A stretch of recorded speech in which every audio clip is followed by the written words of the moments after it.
আলাইকুম। এই পিছনে দেখতে পাচ্ছেন ইরানের সেই বিখ্যাত আজাদি টাওয়ার, আর এই যে মাঠটা দেখতে পাচ্ছেন আর হলো এখানে সকালবেলায় আজকে হলো জানাজা হয়েছে এবং এখানে অনেক মানুষ অংশগ্রহণ করেছে। যেটা ইরানে আছে সেটা প্রায় 2 কোটি মানুষ এখানে অংশগ্রহণ করেছে এবং যখনই কোনো আজাদির ডাক পড়ে পুরা তেহরান ইরানের মানুষ এখানে হলো জমায়েত হয়।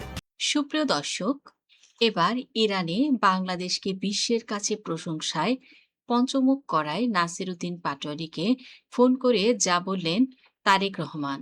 বন্ধুরা, বিশ্ব রাজনীতির ইতিহাসে এমন এক অভূতপূর্ব ও অবিস্মরণীয় মুহূর্তের সৃষ্টি হলো, যা দেখে আজ পুরো পৃথিবীর বাঘা বাঘা কূটনৈতিক বিশ্লেষকদের চোখ চরক গাছ হয়ে গেছে।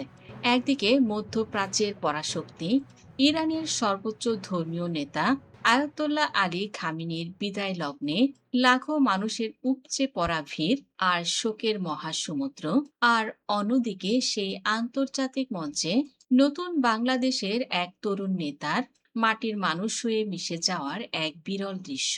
রাষ্ট্রীয় গুরুত্বপূর্ণ ব্যক্তির বিলাসবহুল দেওয়াল ভেঙে নিশ্চিত নিরাপত্তার আভিজাত্য দূরে ঠেলে দিয়ে ধুলোবালি মাখা রাস্তায় সাধারণ ইরানি নাগরিকদের মাঝে নিজ হাতে খাবার বিতরণ করে পুরো বাংলাদেশের ভাবমূর্তিকে এক অনন্য উচ্চতায় নিয়ে গেছেন। তিনি আর কেউ নয়, তিনি হলেন জাতীয় নাগরিক পার্টির মুখ্য সমন্বয়ক নাসিরুদ্দিন পাটোয়ারি। আর এই অভাবনীয় ঘটনার পর মুহূর্তের মধ্যে তোলপাড় শুরু হয়ে গেছে। বাংলাদেশকে এমন অভাবনীয় সম্মানের আসনে বসানোর ঠিক পরপরই খোদ প্রধানমন্ত্রী তারেক রহমান সরাসরি ফোন করেছেন নাসিরুদ্দিন পাটোয়ারিকে।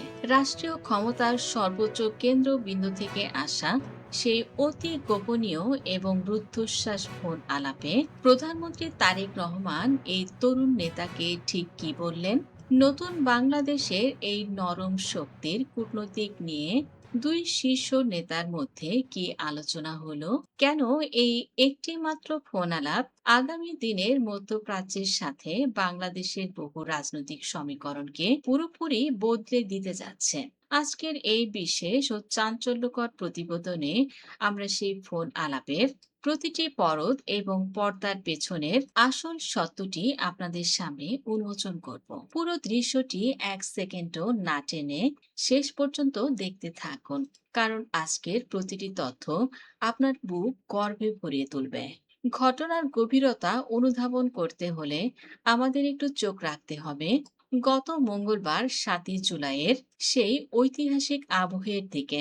ইরানের পবিত্র নগরী কমে যখন সর্বোচ্চ নেতার অন্তিম যাত্রায় লাখো মানুষের ঢল নেমেছিল, তখন সেখানে এক অন্যরকম মানবিকতার দেয়াল তৈরি করেছিলেন ইরানের অধ্যয়নরত বাংলাদেশি শিক্ষার্থীরা।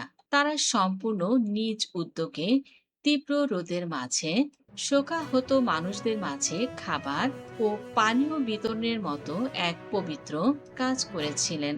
আর তখনই সাধারণ স্বেচ্ছাসেবকের পোশাকে রাজপথে নেমে আসেন বাংলাদেশের শীর্ষ নেতা নাসিরুদ্দিন পাটোয়ারি।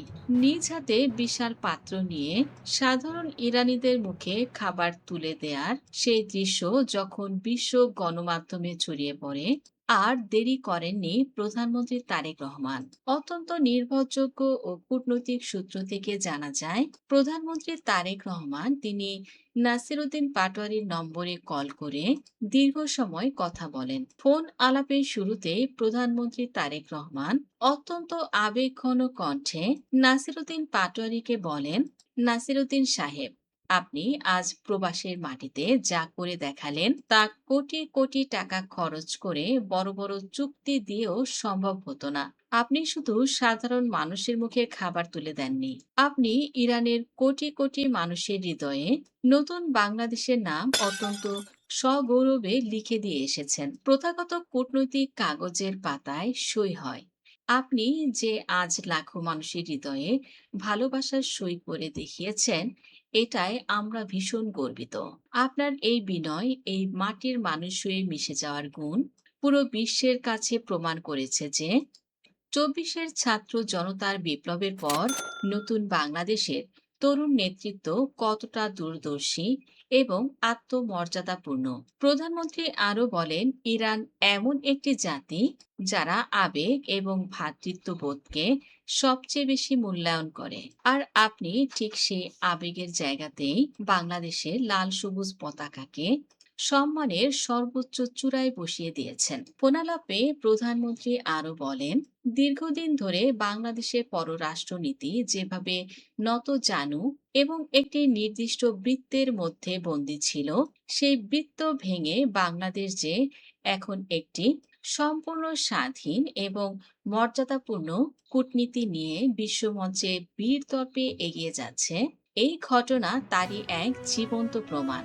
প্রধানমন্ত্রী তারেক রহমান তিনি স্পষ্ট ভাষায় নাসিরউদ্দিন পাটোয়ারির এই পদক্ষেপকে নরম শক্তির কূটনীতির এক চমৎকার উদাহরণ হিসেবে উল্লেখ করেন। তিনি বলেন, যখন কোনো দেশের সাধারণ মানুষ অন্য একটি দেশকে অন্তর থেকে বন্ধু হিসেবে গ্রহণ করে, তখন সেই দুই দেশের রাষ্ট্রপ্রধানদের সম্পর্ক এক অটুট বন্ধনে রূপ নেয়। মধ্যপ্রাচ্যের এই কঠিন ভূ রাজনৈতিক সমীকরণে ইরানের মতো একটি দেশের জনগণের মনে বাংলাদেশের প্রতি যে গভীর ভালোবাসা ও ভ্রাতৃত্বের বীজ আপনি রোপণ করলেন, তা আগামী দিনে আমাদের জ্বালানি নিরাপত্তা, প্রযুক্তি বিনিময় এবং বাণিজ্যিক সম্পর্কের ক্ষেত্রে এক সুদূর প্রসারী ভূমিকা পালন করবে। প্রধানমন্ত্রী তারেক রহমান প্রবাসী থাকা সেই বাংলাদেশি শিক্ষার্থীদেরও আন্তরিক ধন্যবাদ জানান এবং আশ্বস্ত করে বলেন যে নতুন বাংলাদেশের সরকার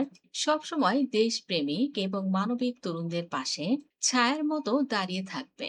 এই ফোনালাপ থেকে এটিও পরিষ্কার হয়ে যায় যে নতুন বাংলাদেশে ক্ষমতার শীর্ষে থাকা তরুণ নেতৃত্বের মাঝে কতটা সুদৃঢ় ও তুখর ঐক্য তৈরি হয়েছে। দলের ভেতরে মত ভিন্নতা থাকলেও দেশের সম্মানের প্রশ্নে তারা আজ এক মোহনায় এসে মিলেছে। নাসিরউদ্দিন পাটোয়ারির এই ঐতিহাসিক কূটনৈতিক চালের গুরুত্ব ঠিক কতটা বিশাল তা বোঝা যায় এই বিদায় প্রক্রিয়ার আন্তর্জাতিক ব্যাপ্তি দেখলে। রাষ্ট্রীয় ও কূটনৈতিক সূত্র মতে কওমের এই বিশাল জানাজা শেষে এই অন্তিম যাত্রা শেষ হচ্ছে না। এরপর নিথর দেহ নিয়ে যাওয়া হচ্ছে প্রতিবেশী দেশ ইরাকে, যেখানে পবিত্র শহর নাজাফ এবং কারবালায় মরদেহ প্রদক্ষিণ করা হবে এবং এরপর ইরানের পবিত্র শহর মাশহাদে রাষ্ট্রীয় মর্যাদায় চূড়ান্তভাবে দাফন করা হবে। এত বড় একটি আন্তর্জাতিক শোকের আবহে বিশ্ব গণমাধ্যমের লেন্স যখন ইরানের উপর নিবন্ধ, ঠিক তখনই নাসিরউদ্দিন পাটোয়ারির এই মাটির মানুষের মতো আচরণ আন্তর্জাতিক সংবাদ মাধ্যমগুলোর নজর কেড়েছে। আর ঠিক এই কারণেই প্রধানমন্ত্রী তারেক রহমানের এই ফোন আলাপটি শুধু একটি সাধারণ সৌজন্যমূলক কথা ছিল না, এটি ছিল বিশ্বমঞ্চে নিজেদের অবস্থান জানান দেওয়ার এক সুপরিকল্পিত চাপ। ক্ষমতার গণ্ডি পেরিয়ে এই তরুণ নেতৃত্ব যেভাবে দেশের গণ্ডি পেরিয়ে আন্তর্জাতিক মহলেও বাংলাদেশের জন্য এক নতুন ইতিবাচক ভাবমূর্তি তৈরি করছে, তা আমাদের নতুন এবং স্বনির্ভর বাংলাদেশের স্বপ্ন দেখায়। পশ্চিমা বিশ্ব যখন নানাভাবে ভূ রাজনৈতিক চাপ প্রয়োগের চেষ্টা করছে, তখন মধ্যপ্রাচ্যের সাথে বাংলাদেশের এই আত্মিক সম্পর্ক একটি শক্তিশালী রক্ষা কবচ হিসেবে কাজ করবে।